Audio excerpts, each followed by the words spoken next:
오늘은 일상생활 마지막 시간입니다. 오늘은 지난 7번에 걸쳐서 드린 말씀을 요약하고 정리해 보려고 합니다. 오늘도 은혜롭고 복된 시간이 되기를 소망합니다.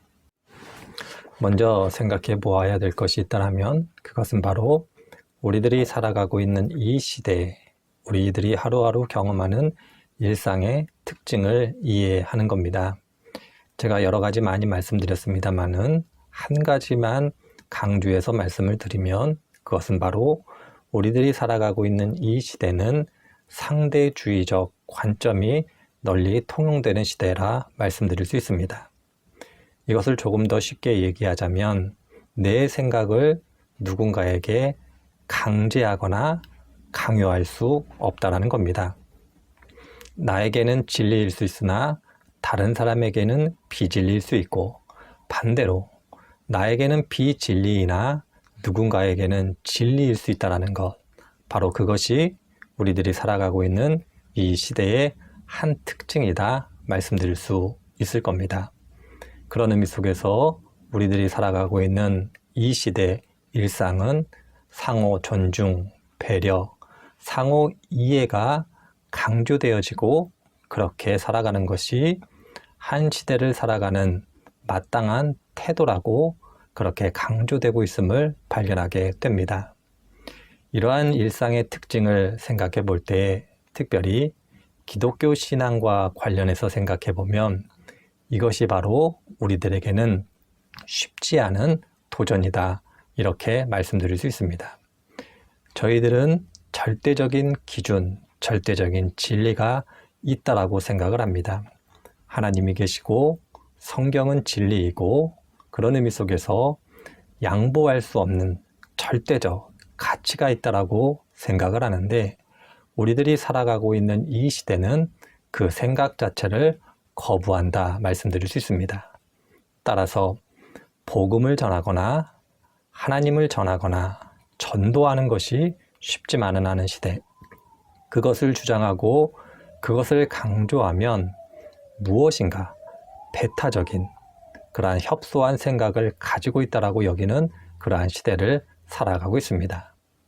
그런 의미 속에서 이 시대야말로 기독교인들에게는 도전의 시대요, 어떻게 극복해야 될 것인가를 고민하는 시대라 말씀드릴 수가 있을 겁니다. 두 번째로는 세상이 아무리 상대적인 가치를 주장하고 강조한다 할지라도 기독교인들은 이 세상은 하나님께서 창조하시고 하나님께서 다스리시는 곳이다라는 것을 꼭 기억하고 그것이 이루어질 수 있도록 우리들이 노력해야 됨을 잊지 않아야 할 겁니다. 이를 위해서는 많은 것을 이야기할 수 있겠습니다만은 가장 중요한 두 가지가 전제돼야 됩니다. 첫 번째는 세상에 대한 이해, 세상이 주장하는 가치 체계에 대한 철저한 이해가 필요합니다. 물론 여기에서 세상에 대하여 철저히 이해한다는 것이 학문적인 영역에서 대단한 업적을 이루어낸다는 것을 의미하는 것이 아니라 그들이 무엇을 주장하고 어떤 근거를 가지고 어떤 체계를 가지고 이야기하는지 그것은 정확하게 알아야 한다는 겁니다.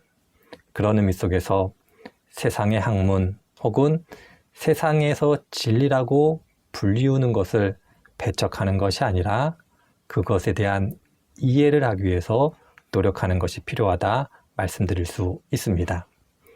이와 동시에 기독교 진리를 세상 사람들이 이해할 수 있는 방식으로 설명하는 것 또한 중요하다 말씀드릴 수 있습니다.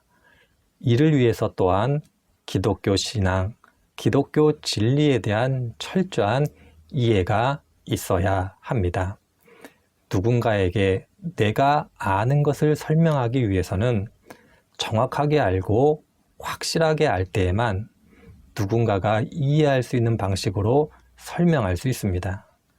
알 때에만 설명할 수 있고 알아야만 쉽게 이야기할 수 있는 겁니다. 그런 의미 속에서 기독교 진리, 신앙 체계에 대한 이해가 있어야 되는 것이며 이를 위하여 애쓰고 수고함이 있어야 할 겁니다. 중요한 것은 기독교 신앙은 신비를 추구하지만 그 신비를 설명해내는 방식은 세상 사람들이 이해할 수 있는 이성과 합리성에 기초해서 설명할 수밖에 없다라는 겁니다. 합리성과 이성이 결여된 설명은 신비가 아닌 미신으로밖에 치부되지 않기 때문에 그러합니다. 그런 의미 속에서 하나님의 통치가 이 땅에 이루어지기를 원한다면 세상의 가치에 대한 철저한 이해, 기독교 진리에 대한 철저한 이해를 바탕으로 세상 사람들이 이해할 수 있는 방식으로 기독교 진리를 설명하는 것, 그것이 필요하다 말씀드릴 수 있습니다. 세 번째로는 실천을 통하여 일상에 참여해야 됨을 기억해야 합니다. 좋은 말은 누구나 할 수 있습니다. 듣기 좋은 이야기는 누구나 할 수 있습니다. 사랑해야 된다라고, 이해해야 된다라고, 용서해야 된다라고, 이렇게 좋은 말은 누구나 할 수 있습니다.